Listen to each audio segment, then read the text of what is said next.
Previously on the Ron Van Dam Show. This should be fun. Tiny little sandwiches, children, dogs. There's kind of nothing more disgusting in the world. I don't know what's going to happen here. Relax, come on. I'm not going to hurt you. And now, today's episode. On the air everywhere, this is New England Broadcasting.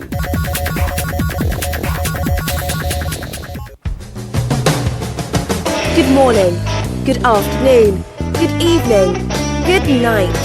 It's the Ron Van Dam Show. Thank you. Hold on tight, things can get a bit weird, if you like that sort of thing. Thank you.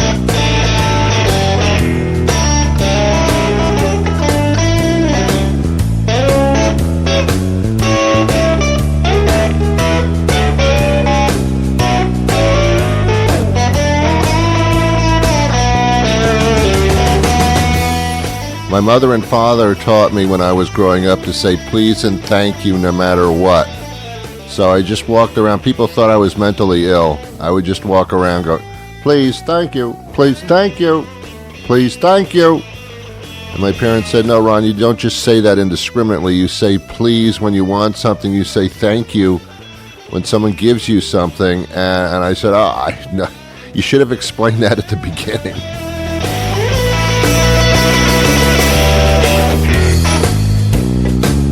My parents lied to me all the time, really.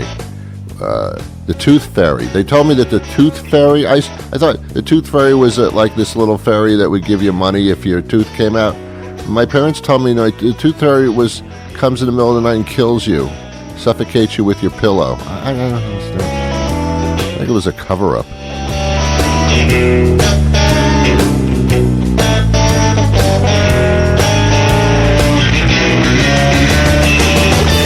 And they told me that a fat man dressed in a red suit will come down my chimney and give me presents. I thought my parents were on drugs.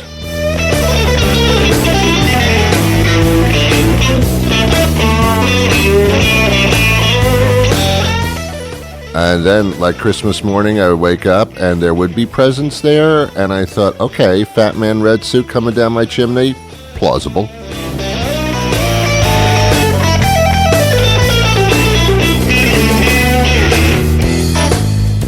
I wasn't as good though. With my kids, I didn't lie to them. I mean, I was going to be damned if my kids would open up a present in the morning on Christmas morning and say, "Oh, look what Santa brought me." No, look what I bought you with my hard-earned money, working all day, trying to make ends meet. I bought that for you, not the fat man in the red suit. There's no such thing. My God, I bought it for you. Give me some credit.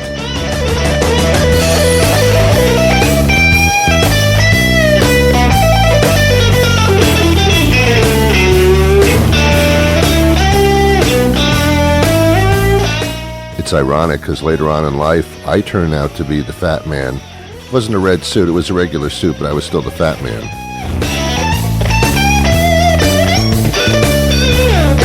I wouldn't say I'm fat, I'd just say I'm larger than I should be.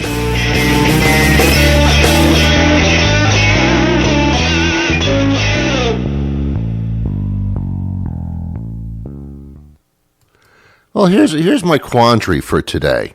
Here's my quandary. Let me tell you what my quandary is.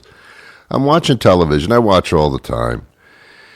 And I see these commercials for this RoundUp weed killer, not to buy the thing, but to get compensation if you feel that you use the RoundUp weed killer and because of it, you have some kind of blood cancer, non-Hodgkin's lymphoma, leukemia, something like that. You sue the RoundUp weed killer people and make tons of money. And I thought, well, this is just another one of those commercials. Well, I did some research. I did some research, and I found that this is absolutely true. Monsanto is the manufacturer of the RoundUp weed killer. Comes in a big plastic jug, and you spray it and all that stuff, and it gets on animals, and it gets on wildlife, and it gets on you. And in court, Monsanto was found to be guilty of making this stuff that made people sick and gave them cancer.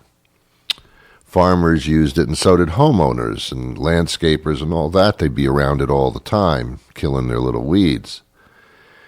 And somehow, in the middle of all this, or just before it began, Bayer, the aspirin people, I think, the Bayer company actually bought Monsanto, so now they're responsible for the whole fiasco. It's not funny if you have cancer from this stuff. So I thought, well, my God, is that absolutely true?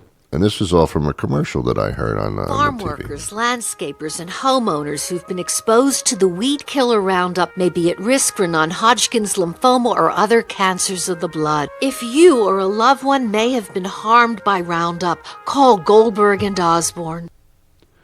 I don't know who these people are, the Goldberg and the Osborns, but I know Ozzy Osbourne.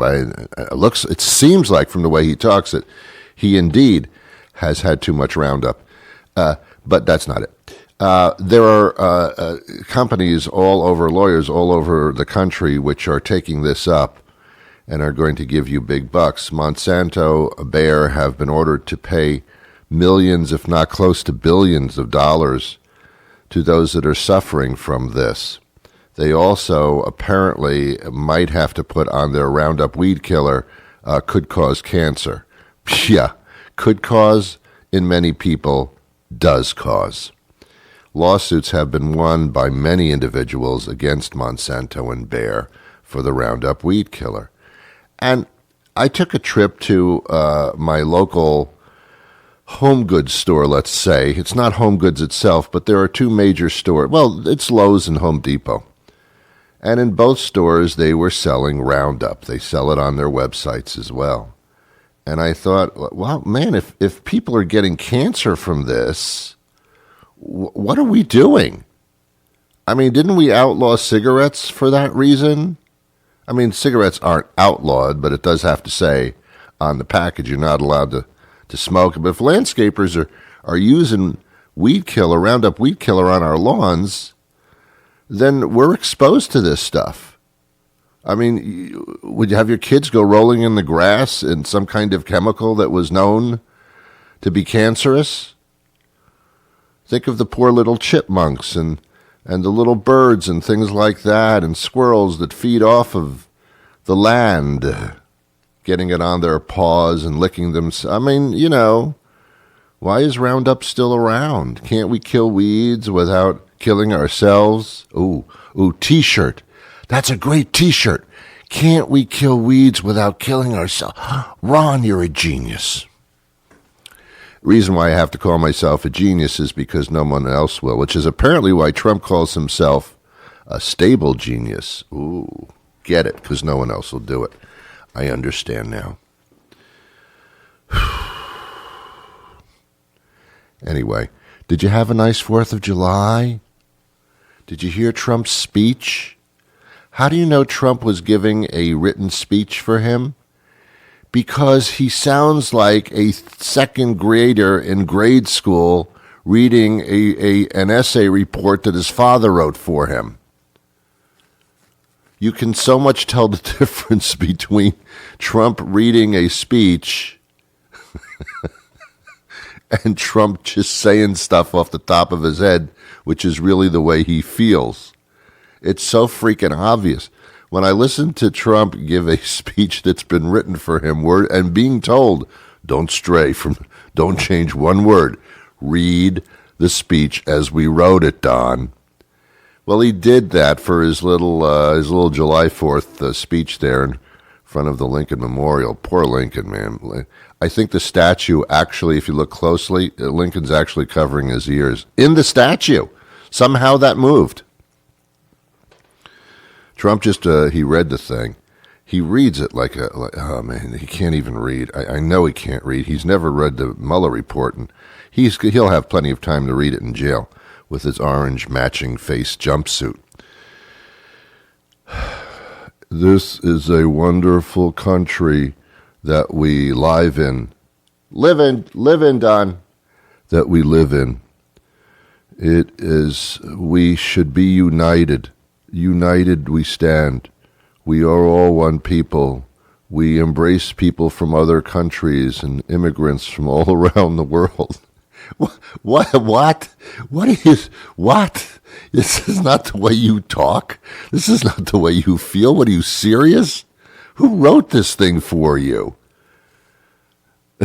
This is a great country, powerful, and we don't even have to tell people how powerful, because we are united people. We're a united people. You're calling Democrats idiots, unpatriotic. Let's bring everybody together. We all love this country. That's not what you said the day before. I'm reading something that someone read for me. The people of the United States, the people of the United States are wonderful, heartwarming people. We love each other from all races, all religions, all different peoples. People. God. Come on. Don can't even read. He can't even put his words to, because he's reading something he doesn't really believe in. You know that for a fact, don't you? Absolutely. It's like a fighter that's been in the ring too long, and his brains have been knocked out by the gloves, and he can't even read something anymore. Very similar to the restaurant Headshots. Have you been there? Hey, this is Bobby Marone, former heavyweight contender. But I hung up my boxing gloves recently and put on my chef's hat to open my brand new restaurant. It's Headshots, Bobby. Headshots. Headshots serve some of the best Italian crayons. That's cuisine. Italian cuisine in the area. You come in and I'll give you a meal that'll knock you out. Our crayons. That one says meatballs, Bobby. Meatballs are the best you've ever tasted. Come in for my 1-2 punch pasta and daily lunch specials. Every day, daily lunch specials are every day. We're all good on that one, Bobby. Let's keep going. All right. So listen, come into... It's called Headshots, Bobby. Headshots. Headshots, thank you. Headshots, and ask for me. What the hell is my name? Headshots is located downtown at the corner of Flange and Hassenpfeffer. Open 7 days a week for lunch and dinner if Bobby remembers the keys and where the restaurant is. Did you ever have an important document or piece of paper or maybe a key or something, and you never want to lose it, so you put it in a very special place so no one else can find it but you know where it is? And then the day comes where you need that key or you need that special document and you can't find it. Where did I put that thing? Where did you put it, Ron? In a safe place. What safe place is that? I can't remember. Sounds like it's a little too safe. It's so safe you can't even find it. I hid it so no one could find it in a safe place. The place is so safe and so hidden, I don't even know where it is. I can't find, my God. And the problem is you're looking in all the logical places that you would have put the key or the document, but that's not what you did with it. You put it in a special safe place. That could be anywhere. That could be behind any picture. It could be under the rug. I mean, God. When do you find that stuff? Years later when you're not looking for it. Oh, there it is. Oh, there it is. It's like finding Jesus. I need Jesus right now really badly, but I can't find him. And then years later, when you don't need Jesus anymore, that's when you find him. I've talked about this before. Jesus apparently lives in incarceration facilities, in jails and institutions, because most people that are confined to prison find Jesus there for some reason. It's a hangout. But, I mean, if you're going to find something in prison, it might as well be Jesus. So, you got time to find him. Where did I put him?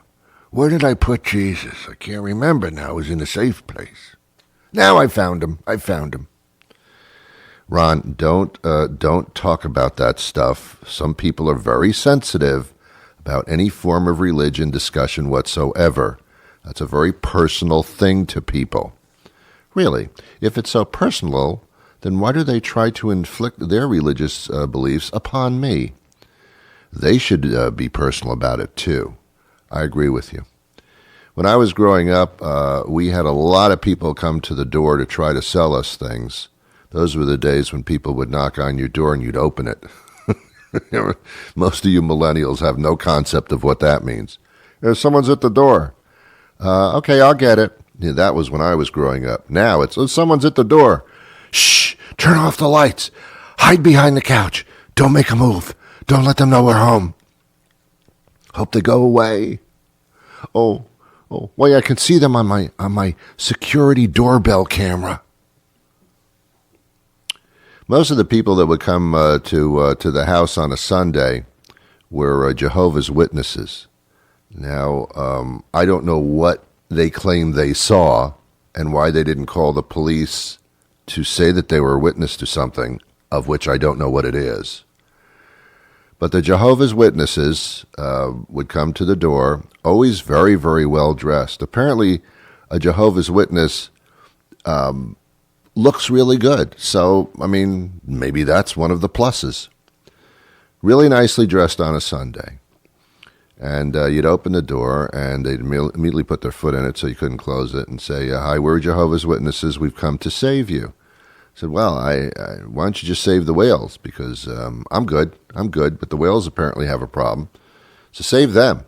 So no. We want you to come over to our side and be part of whatever we're doing. We have no idea.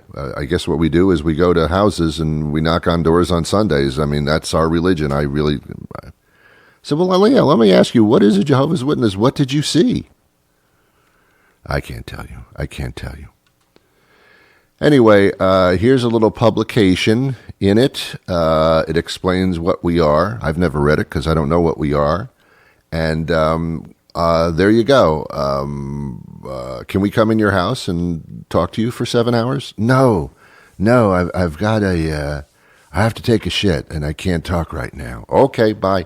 That's what you do. If you want to get rid of someone at your front door, tell them that you're having a gas attack or you have to take a shit, and they'll excuse themselves very quickly. Very, very quickly. You could do that at a party, too, if you're having a party and those last stragglers just won't go home. Just say, I don't know how to tell you this, but I got to take a shit. I got to take a crap right now. Can you just leave very, very quickly? This could be like, I could be in there for like an hour. I feel it coming. Please go. Here's your coats. Go. That's what you do. It's not embarrassing. It's just what you have to do. Yeah, they give you a little publication, the Jehovah's Witness. It's called the Watchtower. I have no idea what that has to do with anything, and nobody ever reads it. It just goes in the garbage, so I don't know. But that's what people used to do when I was growing up. They used to try to talk you into their religion, which is very odd, a very, very odd thing. Religion is a very personal thing. It really is. I don't know. I never really went to church, so I wasn't ever a big religious guy. I'm spiritual, but I'm not religious necessarily. But on Sundays, I would drive around and I would see these people dressed up in their Sunday clothes. Not Friday clothes, not Wednesday clothes, Sunday clothes. They would be the best stuff that they owned, the very best. They'd go shopping for Sunday clothes. Those were the ones that you didn't wear them during the week. Oh, no, you could get them dirty or something. That's saved for Sunday clothes. And the thought, and people looked good. They don't do that anymore. They wear jeans now to church because the churches realize we can't get the people in anymore. They seem to be too busy on Amazon or something or social media. They just won't come into the churches anymore. So let's just say no more Sunday clothes if you don't want to. Jeans or ripped T-shirt, anything. I'll take anybody. Anyone can come in. I don't care. It's a place to park in the parking lot. If you can't find a space, just come on in for a few minutes. They've got a place called the Waters Church. Have you heard about this? Where they actually have a band and they have singing, and it's basically a hyped up rock show, but it's in a church, and they do it to bring the young kids in. If you want the young kids to come in, let them vape. Let them vape. The last 10 rows of the church, the last 10 pews are for vaping. Okay, we'll go. All right, we'll go. Do we have to put our Sunday clothes on? No, you can do Saturday. You can do Saturday clothes. That used to be nice to see people dressed up once a week for no reason whatsoever other than to go to church because they respected the Lord. They didn't want God or Jesus, whatever, to see them not dressed well. That would be a deal breaker. So you put your best clothes on, and that way, you're respectful. But the real reason that people put their best clothes on Sunday to go to church was so that everybody else in the church could see their clothes. I want everybody to know how well dressed I can be, how good I can look. Isn't it because you're going to church? Well, no, it's because I want everybody to see just how well I can look. I want everybody in the church to turn to me and go, look at this guy in the pew. So sharply dressed. I think that was the reason. You want your neighbors to see how good you can look, how well you clean up. You know, well, you clean up. I don't look good during the week, but on Sunday mornings, you got to see me. You got pictures, please, pictures, please. It's interesting. Right? Everything ends up being a social phenomenon. Everything's a social phenomenon. Anyway, my guest today is extremely interesting. I'm going to talk today about travel etiquette. Now, this is actually fun. This has nothing to do with traveling. When you go to different countries, they consider different things to be proper. Do you know when to shake someone's hand when you're in a foreign country? Do you know when to bow? Do you know that making a burping sound in a particular country is actually a compliment? These are fun little etiquette things, and our guest today knows all this stuff, and this is going to be a lot of fun. So we're going to get to our guest in just a second, but first this. Here on the Ron Van Dam Show, our policy is anything goes. Do not twist my nipples. Okay, almost anything goes. You're listening to the Ron Van Dam Podcast.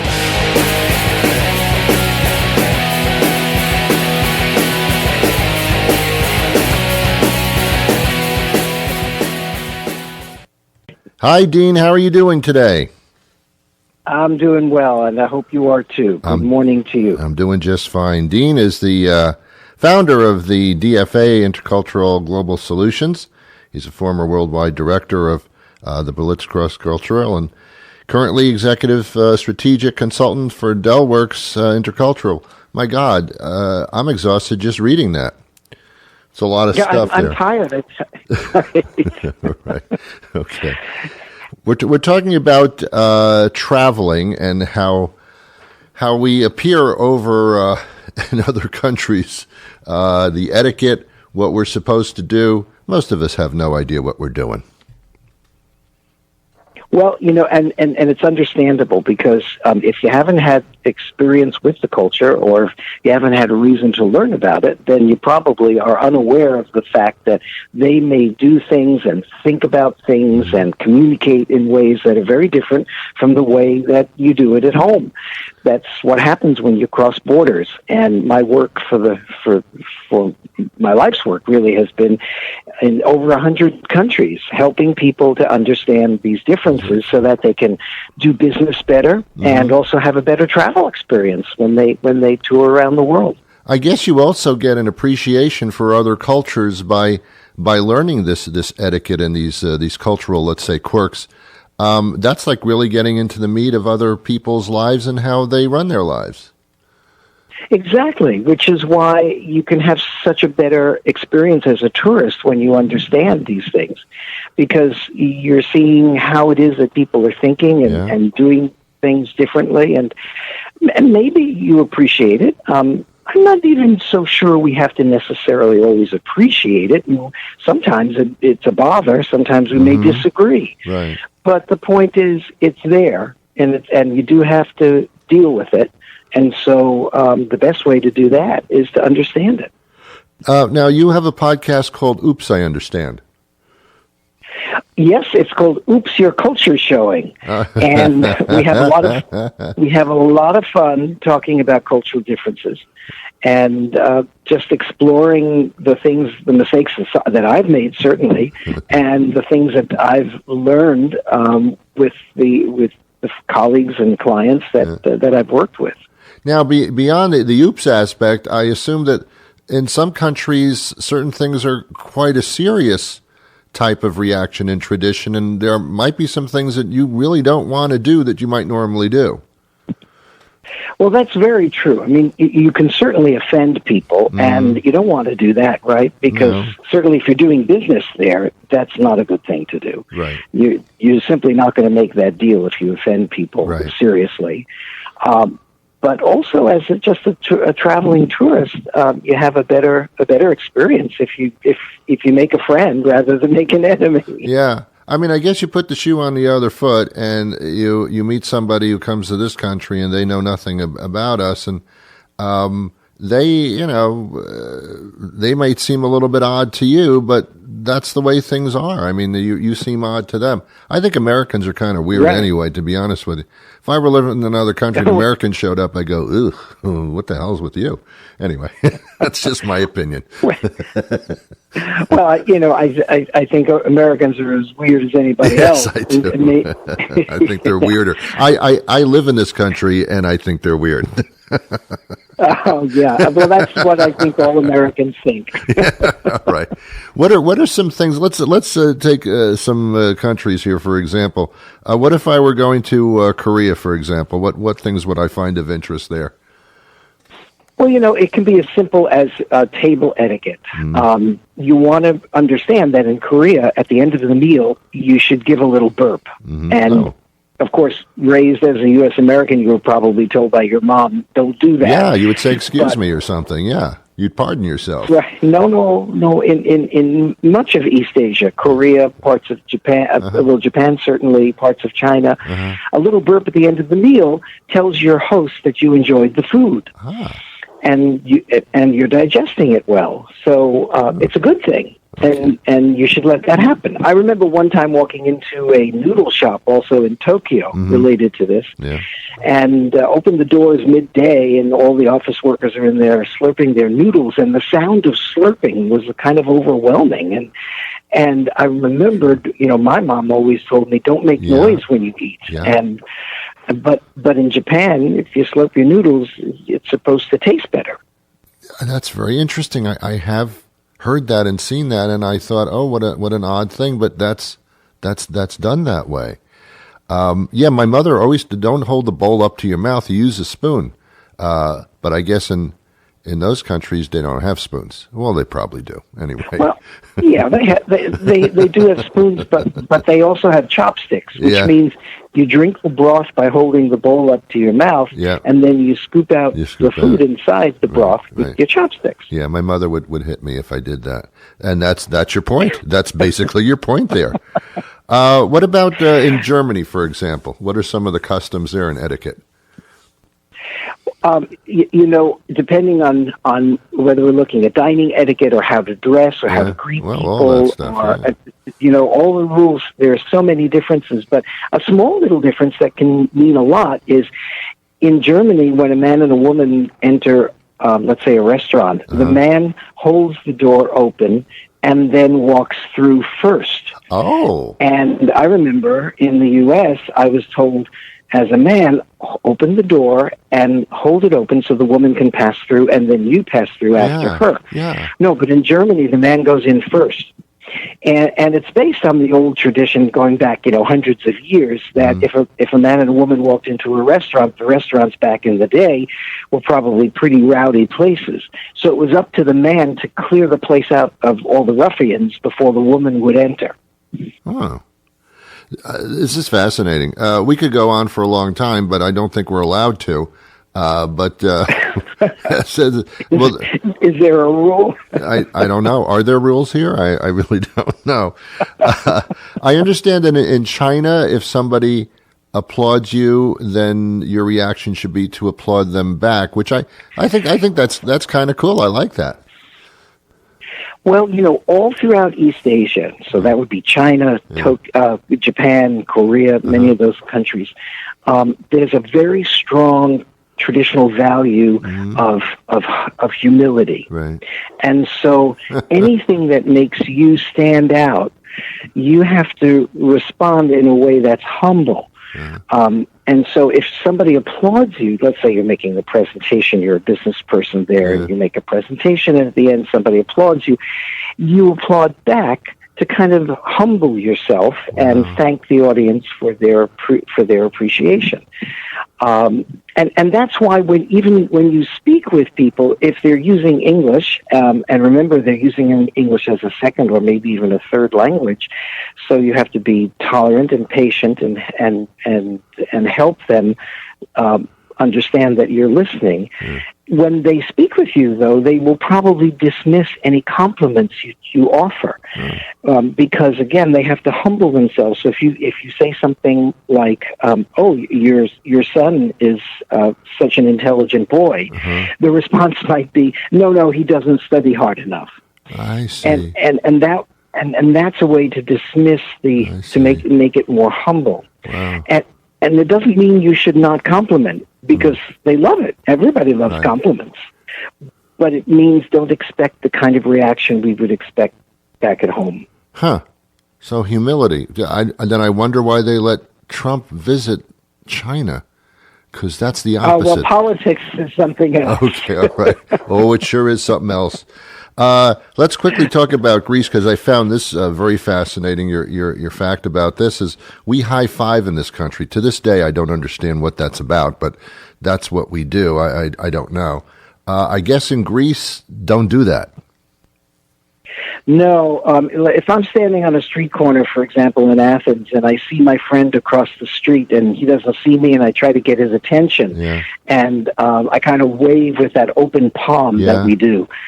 That's really, really challenging in Greece. Really? You do that just before you're ready to smack somebody in the head. And so it's an insult. And Nick is probably going to walk away if he sees you do that. Isn't that weird? Wow, these are things that I do want to know. And I guess I can by going to your podcast, but also where do I get more information about this when we travel? And even if we're not traveling, this is kind of an interesting cultural conversation. Well, my website, which is deanfosterglobal.com, has lots of this information, my articles and my books. I've written a series of books, one for each major region in the world. It's called the Global Etiquette Guide. So there's a Global Etiquette Guide to Asia. There's one to Europe, one to Latin America, one to Africa and the Middle East. And these books have all of this information in them. And you can find out how to get the books by going to the website, deanfosterglobal.com, or listen to our podcast, Oops, Your Culture Showing. That has a lot of fun information in it. Fantastic. This would be a great gift for anybody that travels overseas a lot. This would be fascinating to them. It's fascinating to me, and I don't even do that. So there you go. And and you mentioned gifts, and gift giving is different. How to wrap a gift and what kind of a gift should I give somebody. It gets complicated. Interesting. Man, how do you know all this stuff? Were you born this way? It's my job. It's my job. I love that. It's my job. You're being humble, you see. Okay. Dean Foster. Google his name. You'll find him all over the place. Thanks for your time today. This has been fun. I appreciate it. Oh, I appreciate it too. Thank you so much. Okay, take care. There you go. That was fun. I enjoyed that. I don't know about you. I don't really even care about you, but I enjoyed it. So, what do you think, huh? Hey, I'm going to be back next time there's a weekday that rolls around. And we're going to get together and put our best Sunday clothes on and have ourselves a little podcast. What do you think about that? You can listen to us on all the platforms, platform shoes, whatever. Spotify, iTunes, TuneIn Radio, SoundCloud, we're on all those things. YouTube, NewEnglandBroadcasting.com, whatever. Have yourselves a wonderful, wonderful day. I wish you peace.